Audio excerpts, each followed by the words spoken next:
તો કહેવું પડે કે આ એ પક્ષનો માણસ છે જેના મોટા સાહેબો બેટી બચાવોની માળાઓ જપે છે અને જેમના મુખ્યમંત્રીઓ રોમિયો સ્કોડ કે સ્ત્રીને છોકરીને હેરેજ નહીં કરવાની એની રોમિયો સ્કોડની રચનાના ફાંકા મારે છે. ફરિયાદ નોંધાવવાથી શરૂ થયેલી લડત તમે આરોપીને વાજબી રીતે એના દુષ્કૃત્યની સજા અપાવી, તમને એવું થાય કે લડત પૂરી થઈ ગઈ. હવે આ ચુકાદો આવે છે દિલ્હી હાઈકોર્ટનો કે આ ભાઈ જામીન પર મુક્ત છે. નમસ્કાર, હું છું કિરણ કાપુરે. નવજીવન ન્યૂઝમાં આપનું સ્વાગત છે. ઉર્વિશ કોઠારી લેખક પત્રકાર મુદ્દાસર કાર્યક્રમમાં આપણી સાથે હાજર છે. ઉન્નાવ કેસની આજે વાત કરવાની છે. MLA કુલદીપ સેંગર તેમને જામીન મળ્યા છે એક કેસમાં, તે વિશે આપણે ઉર્વિશભાઈ સાથે ચર્ચા કરીએ.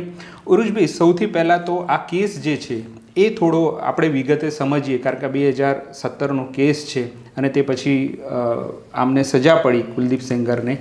બીજેપીના એ MLA હતા અને હવે એમને જામીન મળી રહી છે. એટલે આમ આપણને એક તો જે જાણ્યું એમાંથી મોટાભાગના લોકોએ આઘાતની લાગણી વ્યક્ત કરી છે કે એક સગીર પર બળાત્કારના કેસમાં આરોપી નહીં પણ ગુનેગાર પુરવાર થઈ ચૂકેલા માણસને અદાલત એમ કે ભાઈ હા, હવે 6 વર્ષની સજા તમે ભોગવી લીધી, પણ હવે તમારી સામે જે ફલાણી ઠીકણી કલમો લગાડી છે એ તમને લાગુ પડતી નથી. અને એ કલમો એવી છે કે જેમાં જાહેર સેવક દ્વારા આ પ્રકારે બાળકી પર જાતીય અત્યાચારનો સીધો જે ગુનો થાય તો એ જાહેર સેવકવાળો જે એમ કે સામાન્ય બળાત્કારી કરતાં જાહેર સેવક દ્વારા આવો ગુનો થાય તો વધારે ગંભીર છે. એટલે મૂળ કલમો IPC અને આ જે છે પોસ્કોની, જે બાળકો પરના જાતીય હિંસા વિરોધી કાયદો છે, તો પોસ્કો અને IPCની જે કલમો છે એમાં સાદા બળાત્કારને બદલે, એટલે કે નોર્મલ બીજા કોઈ સામાન્ય માણસ દ્વારા થતા બળાત્કારને બદલે એક MLA એટલે કે જાહેર સેવક દ્વારા થતા બળાત્કારને કારણે આખો મામલો વધારે ગંભીર છે એવી મૂળ કલમ લાગેલી. અને અદાલતે, દિલ્હીની હાઈકોર્ટે નવાઈ ભરી રીતે અને આઘાતજનક રીતે એવું ઠરાવ્યું કે MLA છે એ કાયદાની ફલાણી ઠેકણી જોગવાઈઓ પ્રમાણે રૂઢ અર્થમાં જાહેર સેવક નથી. એટલે એનો અર્થ એમ થાય કે જે જાહેર સેવક દ્વારા થતો બાળકી પર જાતીય હિંસા, પેનિટ્રેટિવ સેક્સ્યુઅલ અસોલ્ટ, એ પ્રકારની હિંસા, તો એમાં એમ કે ભાઈ જાહેર સેવક દ્વારા થાય એ વધારે ગંભીર છે અને આ ભાઈ જાહેર સેવક નથી કાયદાની ફલાણી કલમ પ્રમાણે, એટલે એમને જામીન મળવા જોઈએ. હવે સૌથી પહેલો કોમન સેન્સનો સવાલ એવો આવે છે કે જાહેર સેવક દ્વારા થતો આ પ્રકારનો સગીર પરનો બળાત્કાર એ વધારે ભયંકર છે, પણ એ સિવાયની કોઈ પણ વ્યક્તિ દ્વારા થતું આ કામ, આ દુષ્કૃત્ય એટલું જ ભયંકર છે. પહેલાંમાં તો વધારે ભયંકર છે, પણ આ એટલું જ ભયંકર છે. અને એની જે સજાઓ છે એ પણ આજીવન કેદની છે. તો દિલ્હી હાઈકોર્ટ, કારણ કે આ MLA, હવે ભૂતપૂર્વ MLA જાહેર સેવક નથી તો નથી, પણ એ સિવાયના સામાન્ય વ્યક્તિ તરીકે એમની પર જે સજા થવી જોઈએ, એમનો ગુનો પુરવાર થઈ ચૂકેલો છે અને એમને એમ કે ભાઈ 6 વર્ષ સજા થઈ. હવે પછી કોર્ટ એવું શાણપણથી કહે છે કે અમે એમને નિર્દોષ જાહેર નથી કરતા, અમે એમને નિર્દોષ જાહેર નથી કરતા, અમે તો ફક્ત જામીન આપીએ છીએ અને એની શરતો મૂકી છે કે 15 લાખ રૂપિયાનો બોન્ડ ને સામાન્ય શરતો છે. સવાલ એ છે કે તમે ભલે એને નિર્દોષ જાહેર નથી કરતા, પણ એને જે મળે છે મુક્તિ, લગભગ સંપૂર્ણ મુક્તિ, એ એને નિર્દોષ જાહેર કર્યા બરાબર, અને ખાસ તો જે પીડિતા છે એને દંડ કર્યા બરાબર છે. અને કેમ, એનું કારણ આપણે સમજવું જોઈએ. તમે જે કેસની વાત કરી ને, કે આ કોઈ સીધો સાધો કેસ નથી. પેલો કુલદીપ સેંગર MLA ભાજપનો, ઉત્તર પ્રદેશનો, પહેલી વાર જ્યારે એ માણસ સામે સૌથી પહેલો સંઘર્ષ આ કેસમાં શું છે? સૌથી પહેલો સંઘર્ષ છે આ માણસની સામે ફરિયાદ નોંધાવવાનો. તો વિચાર કરો કે આ પ્રકારના લોકો સામે, આ લોકો જ્યારે દુષ્કૃત્ય કરે ત્યારે સંઘર્ષ, અને આ એ પક્ષનો માણસ છે. આમાં કોઈ પક્ષીય રાજકારણની વાત નથી, પણ જે છે એ તો કહેવું પડે કે આ એ પક્ષનો માણસ છે જેના મોટા સાહેબો બેટી બચાવોની માળાઓ જપે છે અને જેમના મુખ્યમંત્રીઓ રોમિયો સ્કોડ, કે સ્ત્રીને છોકરીને હેરેસ નહીં કરવાની એની રોમિયો સ્કોડની રચનાના ફાંકા મારે છે. એ પાર્ટી એ રાજ્યમાં આ ભાઈ એનો બળાત્કારી MLA એની સામે ફરિયાદ નોંધાવવા માટે કેટલા લોકોએ આંદોલન કરવા પડે છે. જે દીકરી છે એણે મુખ્યમંત્રીના ઘરની સામે બળી મરવાની ધમકી આપવી પડે છે. ત્યારે શું થાય છે? કેસ નોંધાય છે. અને કેસ નોંધાયા પછી પણ કેટલી બધી મુશ્કેલી એ કેસ ચાલવામાં પડે છે. અલ્હાબાદ હાઈકોર્ટને એ તો બધા વચ્ચે પડ્યા અને અલ્હાબાદ હાઈકોર્ટે તો કહ્યું પણ ખરું કે આ આખું સરકારી તંત્ર અને આખું જે લોર્ડ એન્ડ ઓર્ડરનું તંત્ર છે એ તદ્દન કુલદીપ સેંગર જોડે મળી ગયેલો હતો. આવા સંજોગોમાં પેલી છોકરીના પપ્પાને ગમે તે અષ્ટમ પષ્ટમ કારણ આપીને પકડી લે છે, જેલમાં પૂરે છે. પીડિતાના પપ્પાને કસ્ટડીમાં એને બહુ એની પર હુમલો થાય છે, ઇવેન્ચ્યુઅલી એ મરી જાય છે અને એની હત્યાનો કેસ પણ આ કુલદીપ સેંગર પર ચાલે છે અને એમાં એને 10 વર્ષની સજા થાય છે. તો આવો એક માણસ છે. આ લોકો છોકરીને એના ફેમિલીવાળા કોર્ટમાં જુબાની આપવા જતા હોય છે તો એમના વાહનને એક ટ્રક ટક્કર મારે છે. તો વિચાર કરો, આવું તમને ફિલ્મમાં બતાવે ને તો તમને એમ થાય કંઈક વધારે પડતું છે, આટલું બધું ના હોય. અને આ આપણે જે વાત કરીએ છીએ એ વાસ્તવિકતાની વાત કરીએ છીએ, એ ઉત્તર પ્રદેશની વાસ્તવિકતાની વાત કરીએ છીએ, જેના મુખ્યમંત્રી પોતાની જાતને યોગી તરીકે ઓળખાવે છે અને રોમિયો સ્કોડો રચવાની વાતો કરે છે અને એના MLA આવું કરે છે અને પછી આવું થાય અને પછી આ ભાઈને જામીન મળી જાય સેંગરને છેવટે હાઈકોર્ટમાંથી દિલ્હીની. પછી યુપીના એક મંત્રી, ભૂતકાળમાં પણ નીતિશ કુમારના દુર્વ્યવહારની વાત થઈ ત્યારે બીજા કોઈ મંત્રી ને અત્યારે બીજા કોઈ મંત્રી, એ લોકો સ્ત્રી વિશે જે ભાષામાં વાત કરે છે, આમાં એ લોકો વાત કરે છે એ મુદ્દો તો છે જ, પણ આવી વાત કર્યા પછી યોગીથી માંડીને અમિત શાહથી માંડીને નરેન્દ્ર મોદી એમનું કશું બગાડતા નથી. એટલે કે આવી રીતે વાત ન થાય અને આવી રીતે વાત કરો તો એનું સખત પરિણામ ભોગવવું પડે એવો મેસેજ એમની લીડરશિપ એમને આપતી નથી. આનું ગુજરાતી શું થાય એ હું તમારી પર છોડું છું. ઉરુજભાઈ, તમે આખો કેસની વાત કરી, પણ આવા દેશમાં અનેક કેસ હોય છે જેમાં ફરિયાદ નથી થતી, પોલીસ સુધી નથી આવતી, પછી કોર્ટમાં આવે છે તો ન્યાય મળવામાં વિલંબ થાય છે. પણ આમાં એ બધા જ સ્ટેજ પૂરા થયા, અમને જેલ પણ થઈ, પણ પછી કોર્ટ છોડી દે છે.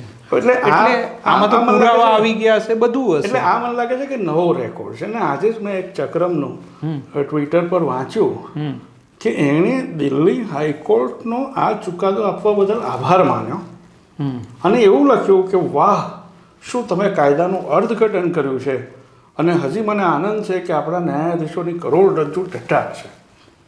હવે આમને દવાખાનામાં દાખલ કરવા પડે, કારણ કે કરોડરજ્જુ ટટ્ટાર એ આવા કેસમાં કેવી રીતે બતાવવાની હોય? સરકારી દબાણને વશ નહીં થઈને એને બદલે આવો ચુકાદો આપ્યો છે. પ્યોર ટેકનિકલ ગ્રાઉન્ડ છે ને પ્યોર ટેકનિકલ ગ્રાઉન્ડમાં પણ એ ટકે એમ નથી. અને ઇવેન્ચ્યુઅલી છોકરી અને પછી CBI હવે સુપ્રીમમાં જવાની વાત કરી જ છે અને સુપ્રીમમાં જશે ત્યારે આ ટકે એવી સંભાવના અત્યારે તો લાગતી નથી. પછી તો હવે ન્યાયાધીશોને કરોડરજ્જુ વિશે આપણાથી કંઈ બોલાય નહીં, પણ અત્યારે એવું લાગે છે કે આ સુપ્રીમમાં ટકે નહીં, એટલું એના ટેકનિકલ ફોલ્ટ છે. આમાં હું તમને નૈતિકતાની તો વાત જ નથી કરતો. અને વાત આ છે, તમે જે કહ્યું કે ફરિયાદ નોંધાવવાથી શરૂ થયેલી લડત, તમે આરોપીને વાજબી રીતે એના દુષ્કૃત્યની સજા અપાવી, તમને એવું થાય કે લડત પૂરી થઈ ગઈ. હવે આ ચુકાદો આવે છે દિલ્હી હાઈકોર્ટનો કે આ ભાઈ જામીન પર મુક્ત છે, તો દીકરીને એની માં હવે બહાર બેઠા છે ન્યાય માગવા માટે. અને દિલ્હીની પોલીસ, જે આપણા કેન્દ્રીય ગૃહમંત્રી શ્રી અમિતભાઈના તાબામાં છે, એ પોલીસવાળા આ બે જણને જે રીતે ઢસડીને લઈ જાય છે ને, એ આ અમૃતકાળની વાસ્તવિકતા છે. કે એક બળાત્કારનો આરોપી નહીં, અદાલતે ગુનેગાર ઠેરવેલો બળાત્કારી એને અદાલત જામીન પર છોડી શકે છે આવી બધી ટેકનિકાલિટી સર. અને ભોગ બનેલી જે છોકરી છે જેણે આટલું બધું વેઠ્યું છે, જેણે બાપ ગુમાવ્યો છે, એ હવે આ ચુકાદા સામે ન્યાય માગે ત્યારે એને આપણી અમિતભાઈની પોલીસ દિલ્હીની જે મેં કહ્યું એમ કેન્દ્ર સરકારના તાબામાં છે એ ઢસડીને લઈ જાય છે. હવે આ વસ્તુને કેવી રીતે જોઈશું? અને આને કોઈ એમ કે તમે આને પક્ષનો રંગ આપો છો. ભાઈ પક્ષનો રંગ એવું ના હોય. નિર્ભયાનો કેસ દિલ્હીમાં થયો ત્યારે એવું નહોતું કે કોંગ્રેસ વિરોધી છે, લોકોએ ભાજપ વગેરે એનો એવી રીતે જ ઉપયોગ કર્યો, પણ એ વખતે કોઈ એવું નહોતું કહેતું કે ભાઈ આ કોંગ્રેસ. ભાઈ આવી વસ્તુમાં તમારે ન્યાયની વાત કરવી પડે ને સરકાર ન્યાયના પક્ષની સામે હોય તો સરકારની ટીકા કરવી પડે. એટલે અત્યારે બહુ બધા સરકાર પ્રેમીઓ છે એ આની ટીકા કરે છે આવી રીતે જામીન અપાયાની, પણ એમાં સરકારની કશી ભૂમિકા હોઈ શકે એવું કહેતા નથી. અને આપણે જરા ખોતરીને પૂછીએ તો કે પણ આ તો અદાલતે ચુકાદો આપેલો ને એમાં સરકાર શું કરે? હવે આ જે ભોળપણ છે આખું કે જાણે દિલ્હી હાઈકોર્ટને સરકાર જોડે કશો સંબંધ જ નથી અને આ ચુકાદો મેરિટ પર અપાયેલો છે, તો આપણે એ સમજવું જ પડે કે જે રીતે નિર્ભયા કાંડ કોંગ્રેસને ભારે પડી ગયો અને પડવો જ જોઈતો હતો એવું પછી દરેક વખતે પછી એ માપપટ્ટીઓ જુદી ના હોય. એટલે તમે સરકારમાં હો તો એટલે એમ કે ભાઈ પોલિટિસાઇઝ નહીં કરવાનું, દરેક વસ્તુને રાજકીય રંગ નહીં આપવાનો. આવા બધા બહુ ડાયાઓ હોય છે. રાજકીય રંગ આપવો એટલે શું? તમે સરકારના વલણની ટીકા કરો એ રાજકીય રંગ આપ્યો કહેવાય? તો ભાઈ તો કરવાનું શું? સરકારનું ભજન કરવાનું. એટલે આવું કશુંક બને અને માણસની ન્યાય પરની આસ્થા એના મૂળમાંથી હચમચી જાય ત્યારે પણ, અને સરકાર ચૂપ હોય ત્યારે પણ તમારે સરકારનું ખરાબ નહીં બોલવાનું, તો જ તમે તટસ્થ રહી શકો. આવી એક માન્યતા છે ને બહુ દુઃખદ છે, કારણ કે આ એક કિસ્સો નથી. સૌથી કમનસીબ બાબત એ છે કે આ લેવલનો ભલે આ એક કિસ્સો હોય કે ન્યાયાધીશ છે, પણ ભૂતકાળમાં પણ હમણાં નજીકમાં તમને યાદ હશે, આપણે બધાએ હમણાં વાંચ્યું કે ઉત્તર પ્રદેશમાં જ મોહમ્મદ અખલાકનું જે લિન્ચિંગ થયું ને જેના દેશમાં બહુ જ ઘેરા પ્રત્યાઘાત પડ્યા, એની સામે એની હત્યા, મોહમ્મદ અખલાકની હત્યાના જે આરોપીઓ હતા એની સામે કેસ ચાલે છે. આપણે ત્યાં કેસો એક તો આરામથી ચાલે, પહેલી સજા, બિચારો પીડિતને એનું પરિવાર લડતા લડતા થાકી જાય. અને એ કેસમાં હમણાં થોડા વખત પહેલાં શ્રી યોગીની સરકારે એવું કહ્યું કે અમારે સરકારે આ જે આરોપીઓ છે ને હત્યાના એમની સામેનો કેસ પાછો ખેંચી લેવો છે. એટલે કોર્ટને નવાઈ લાગી કે કોઈ સરકાર ઉઠીને જેની પર ખૂનનો આરોપ છે એની સામેનો કેસ પાછો ખેંચવાનું કેવી રીતે કહી શકે? સર છાપામાં હેડિંગ હતું કે કોર્ટે પૂછ્યું કે આવો કોઈ પ્રેસિડન્ટ છે, પહેલાં આવું થયું છે? અને કારણ શું આપ્યું સરકારે? તો કે આમાં જે સાક્ષીઓની જુબાની છે એમાં વિસંગતિ છે. પછી અદાલતે કહ્યું કે ભાઈ જરા જુઓ બરાબર, અને સાક્ષીઓની જુબાનીમાં કોઈ જ વિસંગતિ નથી, એટલે એ કેસ પાછો ખેંચવાની અદાલતે પરવાનગી ના આપી. તમે વિચાર કરો કે કોઈ કાચો પોચો જજ હોત તો શું થાય? સરકાર જેવી સરકાર ઉઠીને એવું કહે કે અમારે ખૂનના આરોપીઓ સામેનો કેસ પાછો ખેંચવો છે. પણ ભાઈ આ એ સરકાર છે, આ એ મુખ્યમંત્રી છે જેમણે મુખ્યમંત્રી બન્યા પછી શરૂઆતના અરસામાં પોતાની સામેના બધા કેસ પાછા ખેંચી દીધા હતા, બંધ કરી દીધા હતા. યોગી સામેના જ કેટલા બધા કેસ હતા એ એમણે બંધ કરી દીધા હતા. તો આ એક બહુ ડિસ્ટર્બિંગ વસ્તુ છે, આ બહુ જ ચિંતાજનક છે. અને કોઈ એવું ના માને કે તમે આ સરકારના સમર્થક છો કે પેલી સરકારના નથી તો તમારો નંબર નહીં લાગે. સૌથી ગંભીર અને હજી જેને સમજણ ના પડતી હોય એને સમજી લેવાની વાત આ છે કે આપણે બધા સામાન્ય માણસો છીએ. તમે ગમે એના તરફદાર હશો, ગમે તે હશો, છેવટે તમે અન્યાયની તરફેણમાં ઊભા રહેશો તો કયા દિવસે તમે એટલા મોટા અન્યાયનો ભોગ બની જશો અને તમે કોઈને મોં નહીં બતાવી શકો એ સંભાવના કદી ભૂલતા નહીં. એટલે ઉરુજી તમે જે કહી રહ્યા છો એમાં પહેલાં રાજકારણીઓ કે પોલીસ આ બધાની જ છબી એવી હતી કે ભાઈ એમની પાસે ન્યાય માંગવા જવું એ લોકોને એવું લાગતું હતું કે ભાઈ અહીંયાથી નહીં મળે, એટલે અદાલત એક એવી વાત હતી કે ભાઈ અહીંયા અમને ન્યાય મળશે. પણ હવે છેલ્લા ઘણા વખતથી એવા અનેક ચુકાદાઓ આવ્યા છે જે સામે આવે છે, મીડિયામાં ચર્ચાય છે, અને એમાં અદાલતની જ ભૂમિકા, જેમ કે આ જ કેસમાં સેંગરને પબ્લિક સર્વન્ટ નહીં ગણવા એવી વાત કહી કે અત્યારે જેની ચર્ચા ચાલે છે, આ કેસ સાથે નહીં લઈએ પણ અરવલ્લીના મુદ્દામાં પણ ભાષાની એ જ પ્રકારની વાત થઈ, 100 મીટર કયા અને ક્યાં, અને પછી આખો મામલો ગૂંચવાયો, સ્પષ્ટતા થઈ, મીડિયામાં આટલી સ્ટોરી થઈ. તો આવું કેમ? અદાલતે એ બહુ દુઃખની વાત છે. આપણે આમ આવી ચર્ચામાં પિક્ચરને કોટ કરવાનું જરા અજુગતું લાગે, પણ જોલી LLBમાં ન્યાયાધીશની ભૂમિકા જાણે બહુ સરસ રીતે ભજવી છે સૌરભ શુક્લા. એમનો એક સંવાદ છે કે હજી આ દેશમાં લોકોને અદાલત પર શ્રદ્ધા છે. હજી બે પાર્ટીઓ ઝઘડે અને એનું નિવેડો ના આવે ત્યારે એ લોકો એમ કહે છે કે હવે હું તને અદાલતમાં જોઈ લઈશ. આ શ્રદ્ધા છે ને, એનું બહુ મોટા પાયે ધોવાણ થયું છે. એ ધોવાણમાં વિલંબ એ વર્ષો જૂનું પરિબળ છે, એમાં કોઈ એક સરકાર જવાબદાર નથી. પણ એને સિસ્ટમેટિકલી ખતમ કરવાનો પ્રયત્ન નાના પાયે કટોકટી વખતે ઇન્દિરા ગાંધીએ કરેલો. એ સિલસિલામાં, એ પરંપરામાં અત્યારની સરકાર બહુ આગળ નીકળી ગઈ છે ઇન્દિરા ગાંધીથી, અને ન્યાયતંત્રની એની વિશ્વસનીયતા માટે, અને જે સૌરભ શુક્લાના સંવાદમાં વાત આવી કે છેલ્લી આશા તરીકે કે મારું કોઈ નહીં સાંભળે ને હું કોર્ટમાં જઈશ, તો એમાં વિલંબ અને ખર્ચ આ બે બહુ મોટા પરિબળોને બાદ કરતાં જે સૌથી નહોતું ઉમેરાવા જેવું પરિબળ એ સરકારી દખલગીરી, અને એને બહુ જ મોટો ભાગ ભજવ્યો છે આ ન્યાયતંત્ર પર સામાન્ય લોકોનો વિશ્વાસ ડગમગી જાય એવું વાતાવરણ પેદા કરવામાં. ઉરુજભાઈ, આપણા સવાલો તો એક જ જેવા રહે છે જ્યારે આવા મુદ્દા આવે છે કે ભાઈ તો આ પોક્સોનો કેસ હતો,